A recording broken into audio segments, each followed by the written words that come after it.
नजर सब पर। नमस्कार, मैं हूं दीप्ति शर्मा और आप सभी का स्वागत करती हूं थर्ड आई न्यूज नेटवर्क में। आज 14 अप्रैल है, संविधान निर्माता डॉक्टर भीमराव अंबेडकर जयंती। आप सभी देशवासियों को थर्ड आई न्यूज नेटवर्क की ओर से ढेरों शुभकामनाएं। बाबा साहब का मानना था कि मुझे वो धर्म पसंद है जो कि स्वतंत्रता, समानता और बंधुत्व का अधिकार दे। दोस्तों, हम सभी मिलकर राष्ट्र हित में काम करें। आइए सीधे रुख करते हैं अभी तक की 10 बड़ी खबरों का। भारत चीन का डबल इंजन खींच रहा वैश्विक विकास की गाड़ी, दुनिया की अर्थव्यवस्था में बढ़ी एशिया की ताकत। चीन और भारत का योगदान लगभग आधा। ब्लूमबर्ग की रिपोर्ट के अनुसार अंतर्राष्ट्रीय मुद्रा कोष ने कहा कि इस वर्ष वैश्विक विकास में ये दुनिया की अर्थव्यवस्था में एशिया की बढ़ती ताकत को बताता है। वहीं पीएम मोदी के राज में बढ़ी सरकार की कमाई, 10 साल में 173% बढ़ा इनकम टैक्स कलेक्शन। 6 साल पहले रखी थी आधारशिला, आज किया पीएम मोदी ने पूर्वोत्तर का पहला एम्स गुवाहाटी का उद्घाटन। वहीं असम के पारंपरिक बिहू नृत्य ने रचे 2 नए कीर्तिमान। 11,304 बिहू नाचनियों और ढोलियों ने सामूहिक नृत्य गिनीज बुक ऑफ वर्ल्ड में दर्ज हुआ रिकॉर्ड। इसी के साथ 2,548 ढोलिया ने लिया हिस्सा। इससे पहले 1,356 ढोलियों का ढोल बजाने का भी विश्व कीर्तिमान किया कायम।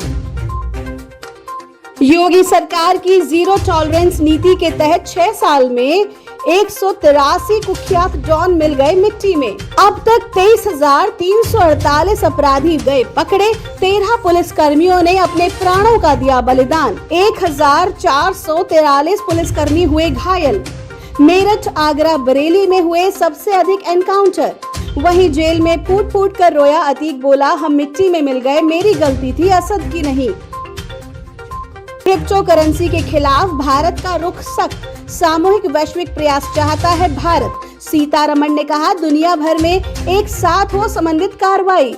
आरबीआई ने कहा कि क्रिप्टो करेंसी पर प्रतिबंध लगाना जरूरी, ये पोंजी स्कीम के समान है। क्रिप्टो संपत्ति से संबंधित मामलों पर G20 देशों से लिया जाएगा सिंथेसिस पेपर। बॉलीवुड की दिग्गज एक्ट्रेस उत्तरा बावगर का 69 साल की उम्र में निधन। 1 साल से जूझ रही थी गंभीर बीमारी से। फिल्म इंडस्ट्री में शोक की लहर, श्रद्धांजलि दे रहे फिल्मी सितारे। देश भर में मनाई जा रही अंबेडकर जयंती, मायावती ने बाबा साहेब को दी श्रद्धांजलि। कहा उनका जीवन संघर्ष करोड़ों लोगों के लिए आज भी उम्मीद की किरण। आज ही के दिन हुई थी बसपा की स्थापना। मायावती ने कहा सांप्रदायिक ताकतों ने बसपा को कमजोर करने की कोशिश की है। वसुंधरा राजे ने इशारों में किया सचिन पायलट पर हमला। कहा अधर्मी को कभी नहीं मिलेगा राजयोग। कहा हमें चिंता नहीं उनकी जिन्हें चिंता हमारी है। हमारी नाव के रक्षक स्वयं सुदर्शन चक्रधारी हैं। सचिन पायलट ने की है वसुंधरा राजे के कार्यकाल में हुई घोटालों की जांच की मांग। मौन अनशन कर अपनी ही सरकार के खिलाफ खोल रखा है मोर्चा। वहीं भाजपा के युवा नेता मनीष पूलवाल ने कहा कांग्रेस बिखर चुकी है, राजस्थान में भी अब डबल इंजन की सरकार जनता की मांग है। वहीं गहलोत बनाम पायलट विवाद खत्म करने का जिम्मा कमलनाथ को, दिल्ली में हो रही बैठकें। वहीं तीसरे मोर्चे का दम भर रही आम आदमी पार्टी नेता पीयूष शर्मा ने कहा आरोप प्रत्यारोप से पटा हुआ है अखबार, जनता की समस्या पर नहीं किसी को फिक्र, ना ले रहा कोई हाल। फुटबॉल और फॉर्मूला 1 जैसे खेलों में भारी निवेश के बाद सऊदी अरब की नजर अब क्रिकेट पर। दुनिया की सबसे अमीर T20 लीग स्थापित करने का प्रस्ताव। लीग को लेनी होगी अंतर्राष्ट्रीय क्रिकेट परिषद की स्वीकृति। पाकिस्तान में रमजान में फूटा महंगाई बम। केला 450 रुपए, सेब 400 रुपए, रोजा तोड़ना पड़ रहा भारी।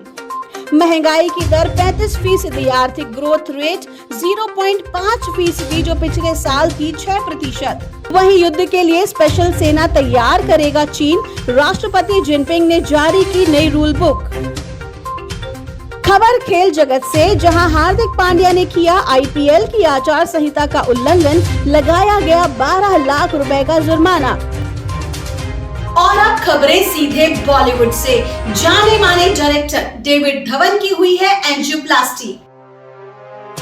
हाल ही में सुष्मिता सेन की भी हुई है एंजियोप्लास्टी। वहीं अजय देवगन धमाल मचाने को तैयार। फिल्म के सीक्वल धमाल 4 में नजर आएंगे। फिल्म भोला को लेकर काफी चर्चा में है। तो ये थी अभी तक की 10 बड़ी खबरें। देश विदेश की ताजा तरीन खबरों के लिए जुड़े रहिए थर्ड आई न्यूज नेटवर्क के साथ।